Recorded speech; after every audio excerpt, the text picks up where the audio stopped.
ज्येष्ठ माह महत्व करें एक उपाय, साल भर ही में बन जाएंगे धनवान अगर इन उपाय को कर लिया।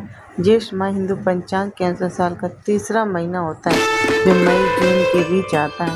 इस बार यह माह 13 मई सोमवार से प्रारंभ हो चुका है। यह माह विशेष रूप से धार्मिक और ज्योतिषी दृष्टि से महत्वपूर्ण है। इस महीने के पहले दिन से ही कई व्रत, त्योहार और धार्मिक अनुष्ठान किए जाते हैं जो जीवन में समृद्धि और शांति लाने का मार्ग भूत प्रशस्त प्रेत करते हैं। दमनाय स्वाहा दक्षिण मुखाय पंचमुख हनुमते कराल बदनाय नरसिंहाय ओम हाम इसलिए इसे उष्णता और तीव्रता का माह माना जाता है। प्रेत इस माह में दमनाय कई खास व्रत और त्योहार स्वाहा। होते हैं जैसे निर्जला एकादशी, वट सावित्री व्रत, गंगा दशहरा और बड़ा मंगल।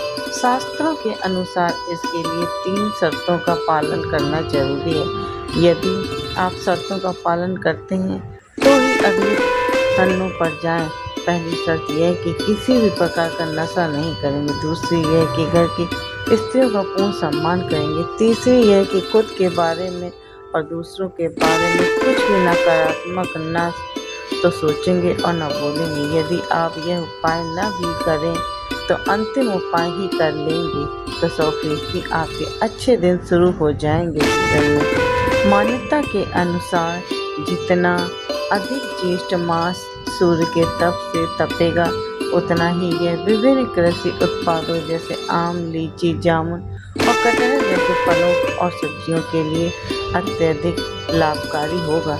इस महीने में जितनी अधिक गर्मी पड़ेगी उतनी ही वह मानसून के लिए लाभकारी होगी और मानसून का चक्र नियमित होगा।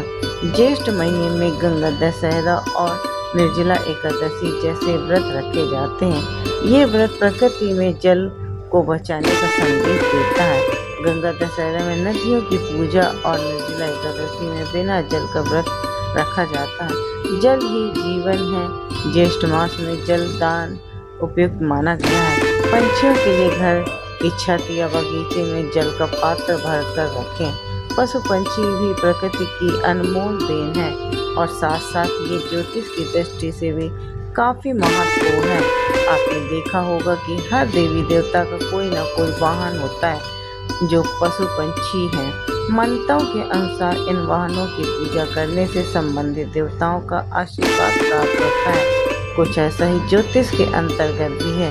ज्योतिष शास्त्र के अनुसार सौर मंडल के हर ग्रह का संबंध किसी न किसी पक्षी और पशु से होता है। अगर ग्रह को शांत या प्रसन्न करना है, संबंधित पक्षियों या पशुओं की सेवा करनी चाहिए। ज्येष्ठ माह को आम बोलचाल की भाषा में ज्येष्ठ का महीना भी कहा जाता है। इस महीने में भारत के उत्तरी भाग में भीषण गर्मी पड़ती है। महीने के शुरुआती दिनों में नौ तपा के चलते तेज गर्म हवाएं चलती हैं। शास्त्रों में ज्येष्ठ के महीने की खास धार्मिक महत्व बताया गया है। ज्येष्ठ माह नाम कैसे पड़ा?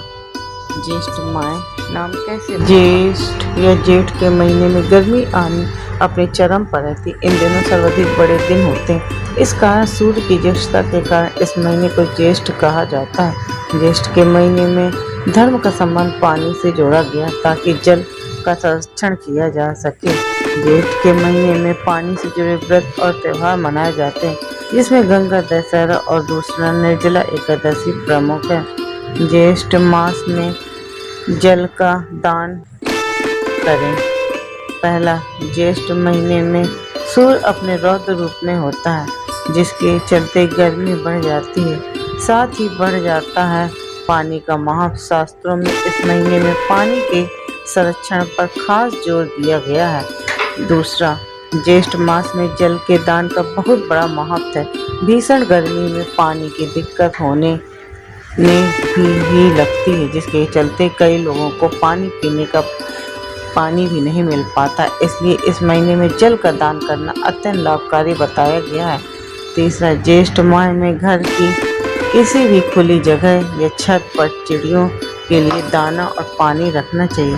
गर्मी के कारण नदी तालाब सूखने लगते हैं, जिसके चलते पंछियों को पानी नहीं मिल पाता। इसलिए घर के बाहर या छत पर पंछियों के लिए दाना पानी जरूर रखें। मान्यता है कि पंछियों को दाना पानी देना लाभकारी होता है। चौथा, ज्येष्ठ के महीने में भगवान राम से पवन पुत्र हनुमान जी की मुलाकात हुई थी, जिसके चलते यह महीना हनुमान जी की पूजा के लिए बहुत खास है। जेठ में श्री राम के साथ हनुमान जी की पूजा करना शुभ फलदायी होता है। इसी महीने में बड़े मंगलवार का पर्व मनाया जाता है, जिसमें हनुमान जी की खास पूजा होती है। ज्योतिष शास्त्र में चंद्रमा मन का कारक ग्रह है। मन के कारक चंद्रमा को एक जल तत्व ग्रह के रूप में जाना जाता है।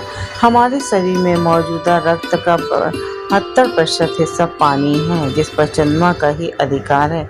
इसलिए चंद्र को मजबूत करने के लिए जल का संरक्षण करें। जल का दुरुपयोग चंद्रमा को दूषित करेगा। मन में खुटखुटाएं, चिंताएं व्याप्त होंगी। आर्थिक पक्ष डावाडोल रहेगा। अपने चंद्र को मजबूत करें। जल का दुरुपयोग रोकें। पंछियों और प्राणियों के लिए पीने हेतु जल का दान करें। ज्येष्ठ माह का महत्व। पहला, धार्मिक महत्व। ज्येष्ठ माह का धार्मिक महत्व खास तौर पर व्रत और उपवासों के संदर्भ में है। इस माह में हनुमान जी, शिव जी और विष्णु जी की पूजा का विशेष महत्व होता है। विशेषकर बड़ा मंगल, निर्जला एकादशी और गंगा दशहरा जैसे व्रतों के द्वारा व्यक्ति को धार्मिक आशीर्वाद मिलता है, भगवान का आशीर्वाद मिलता है। दूसरा, स्वास्थ्य लाभ। गर्मी के मौसम में पानी और ठंडक की महत्ता अधिक होती है। ज्येष्ठ माह में निर्जला एकादशी जैसे व्रत से शारीरिक और मानसिक शांति प्राप्त होती है। साथ ही इस माह में गंगा दशहरा जैसे अवसरों पर गंगा में स्नान करके शुद्धि की जाती है। इस माह में किए गए व्रत, पूजा और उपाय व्यक्ति को धार्मिक आशीर्वाद, शारीरिक स्वास्थ्य और मानसिक शांति प्रदान करते हैं। तीसरा, कर्मों का प्रभाव। ज्येष्ठ माह में किए गए व्रत और उपायों का विशेष फल मिलता है, क्योंकि इस समय सूर्य की प्रखरता अधिक होती है और यह ऊर्जा के स्तर को प्रभावित करता है।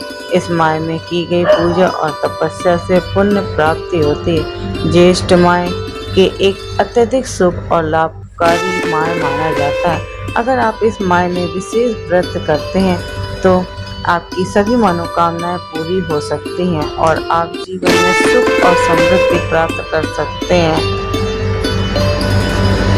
चौथा नंबर, हनुमान चालीसा पढ़ना। प्रतिदिन संध्या वंदन के समय हनुमान चालीसा पढ़ना चाहिए।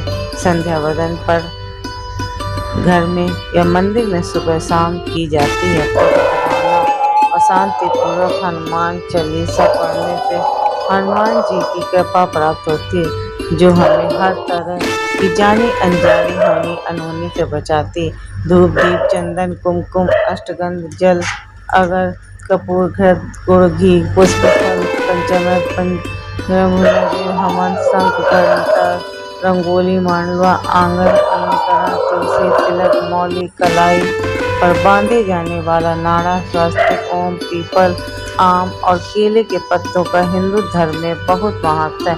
भोजन करने के पूर्व कुछ मात्रा में भोजन को अग्नि को समर्पित करने से वैश्वदेव यज्ञ पूर्ण होता है। इसके अलावा गुड़ और घी की धूप हिंदू धर्म में धूप देने और दीप जलाने का बहुत ज़्यादा महत्व होता है। सामान्य तौर पर धूप दो तरह से ही दी जाती है। पहला गूगल कपूर से और दूसरा गुड़ घी मिलाकर जलते कंडे पर उसे रखा जाता है। यहाँ गुड़ घी और चावल से ही दी गई धूप का खास महत्व है। पांचवा नंबर, धूप देने के नियम। रोज धूप नहीं दे पाए तो तेरस, चौदस और अमावस्या, चौदस तथा पूर्णिमा को सुबह शाम धूप अवश्य देना चाहिए।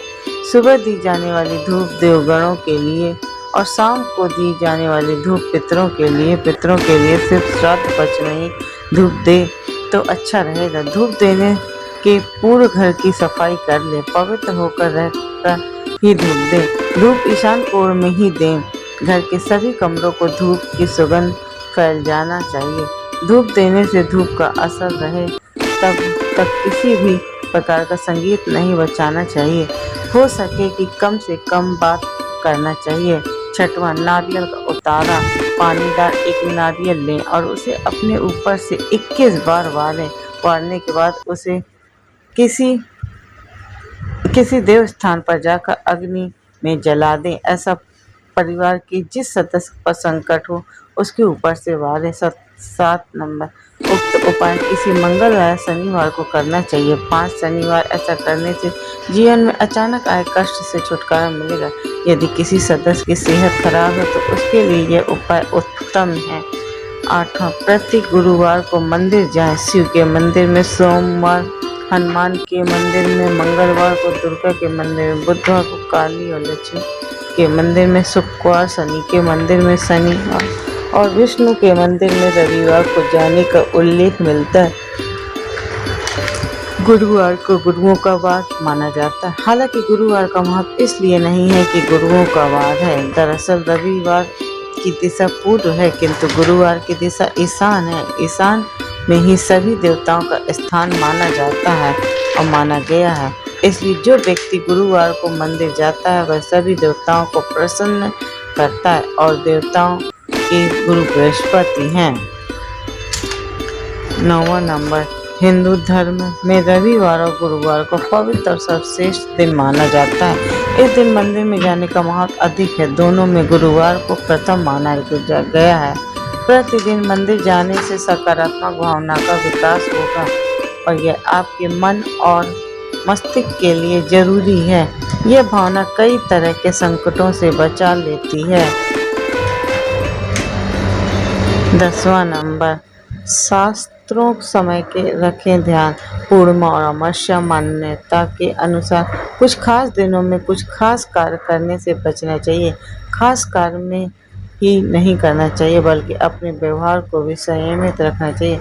जानकार लोग तो यह कहते हैं कि किसी प्रतिपदा, 11, 13, 14 पूर्णिमा, अमावस्या, चंद्र ग्रहण, सूर्य ग्रहण उक्त 8 दिन पवित्र बने रहने में ही भलाई है क्योंकि इन दिनों में देव और असुर सक्रिय रहते हैं। इसके अलावा सूर्योदय के पूर्व और सूर्यास्त के बाद भी सतर्क रहने की जरूरत है। सूर्यास्त के बाद दिन अस्त तक के काल को महाकाल का समय कहा जाता है। सूर्योदय के पहले के काल को देव काल कहा जाता है। उक्त काल में कभी भी नकारात्मक बोलना या सोचना नहीं चाहिए अन्यथा वैसा ही घटित होने लगता है।